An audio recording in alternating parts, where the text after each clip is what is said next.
I was like, oh, Jar was just here? And they were like, yeah, it was bad. He took too much Xanax, and he had to lay on the floor and did his set laying on his back on the floor because the room was spinning. I did that in Beaumont. Really? Yeah. Yeah. Wait, tell me that story. You know what the most outstanding thing from the story is? What? That at 4:00 Saturday night, I called Slade Ham's brother. He was a wigger. He's a rapper at the time. This is 2005. The Longest Yard, which just came out. I'm in Beaumont, Texas. I told the story on Mark Maron. It was not the Mark Maron podcast and the TV show. It was not a lie or not a scripted thing. That was a personal story that I went. The guy picked me up. I got in the car and I go, and I'm fucking lit. I had 30 Valiums, 30 10 milligram Valiums in 3 days. Drinking Jägermeister. Ask next time you get Josh Wolf, ask Josh Wolf. Go, Josh Wolf, tell me the story about Joey Diaz in Beaumont, Texas. They know about Thursday. I went down there, but anyway, I went to buy Coke, and they were neo-Nazis. I'm talking, it's behind Beaumont, Texas, a neighborhood behind Beaumont, Texas, so it's a little bit on the rough end. Shit. And I went down there, and Slade told me, his brother goes, listen, before we go in there, I just want you to know they ain't friendly with fucking people if you're a skin. I said, listen, you see this? There's $400 bills here. Everybody loves $400 bills. I don't give a fuck who you hate. Yeah. And I went in there, and they talked to me. They even asked me what nationality I was, Cuban. I was jawing out of my fucking mind. I couldn't even talk. Yeah. The Valiums had me going, I was talking like this. It was horrible. That was the last memory of that weekend. Really? And then you had to do a show that night? I did the show Thursday, Friday, and Saturday. I flew in Thursday, and the kid was supposed to have the blow for me, and he goes, I got no blow. I go, what can you get me? What can you do? And he goes, I get you a Valium. He told me, and I gave him whatever the price was. And he goes, it's 30. I go, fine, just bring me 30, whatever I don't need, I'll bring back to my friend in L.A. I had a friend in Hollywood that ate Valiums. I go, I'll bring him back for him. Yeah. I started popping them. First night, like I ate 1, then 2. Then I went to the fucking bar and I drank a little bit. I didn't get coked up the first night. Went back to the hotel, got up, did some radio. Went back to the room, felt okay. Felt good. Yeah, popped another one to sleep at 3. Your nerves feel good. That's the crazy thing about those. Slept till about 6. Got up and was a little groggy. Had some coffee, had a couple fucking Camel Lights. Had some fucking Papados and went to the show. And at the show, I started popping. Once I knew the coke was coming, I started popping them on Friday night. Popping them. And they were in a little brown bag, so I wouldn't count them. I would just pop them like fucking Tic Tacs. Friday night, I was gone. I must have gone to bed at 1, and I slept till 3:30 the next afternoon. One of those things you just wake up, your stomach's empty. Yeah. You're fucked up. Like you need coffee, more coffee, a shower, another shower. You got to jerk off. You got to go for a walk, take another nap. It was one of those days, and I had 2 shows. And again, I went in the bag and took a handful and put them in my pocket. And the coke came.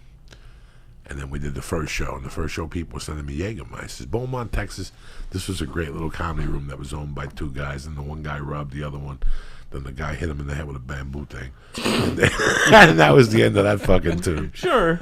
Tremendous. Sure. It was first owned by 2 black people. They were very successful. A black couple with kids had a theater in Beaumont, and the kid was a bartender. And they quit the business. The kid that was the bartender opened up his own club. He's still in Houston. He's a great kid, Slade Ham. So this Saturday night, I'm at the club. I got the package. I'm not hitting it. I'm on stage still. So I wouldn't do coke on stage or before. I would do coke afterward. Yeah. So I do the first show, and I'm fucking hammered.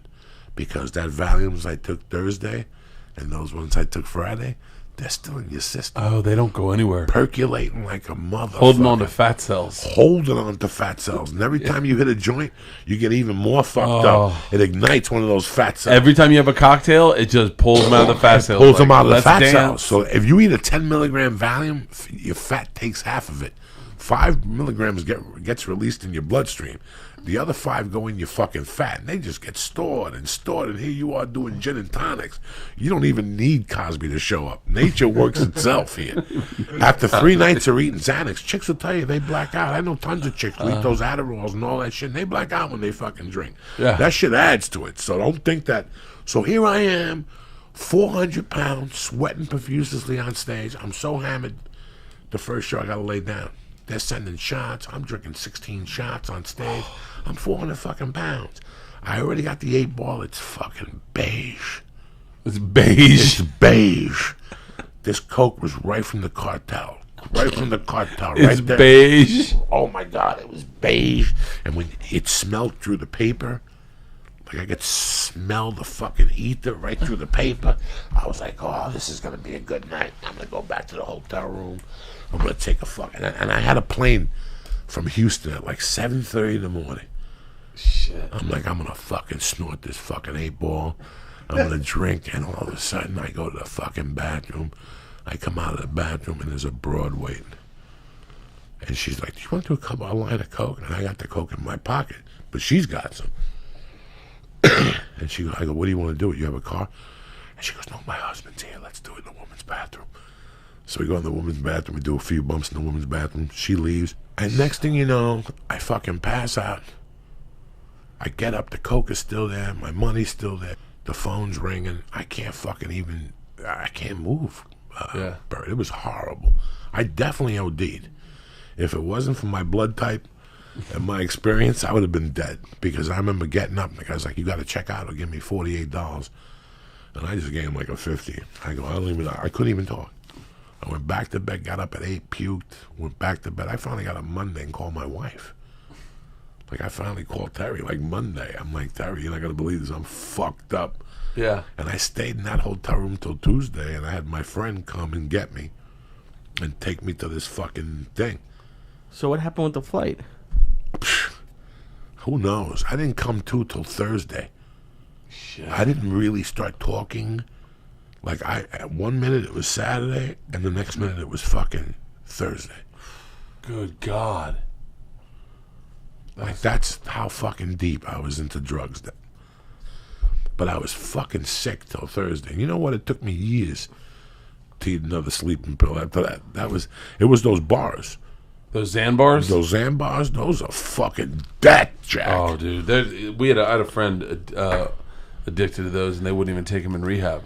Why? Because I guess you gotta, like, benzos are the hardest to detox off of. They're real dangerous.